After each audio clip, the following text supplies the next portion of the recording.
For 70 millioner år siden blev denne her planet ramt af en udenjordisk genstand.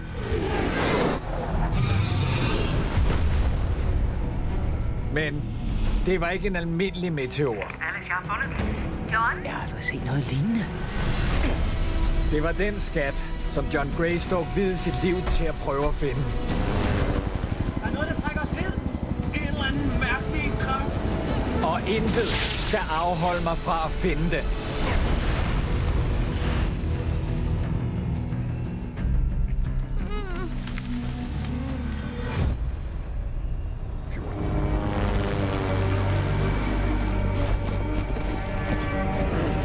Bag historien, du kender.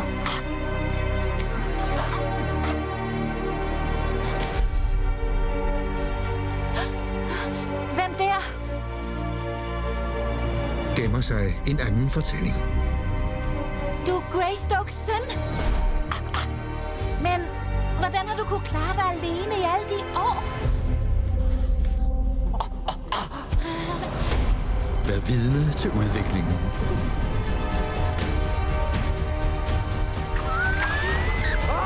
Af en legende. Så længe Clayton er her, er du og dette smukke paradis i fare. Nej, skyd ikke! Kom! Greystoke, det er umuligt. Du behøver ikke lede efter ham. Han finder dig. Hvad er dit navn? Tarzan.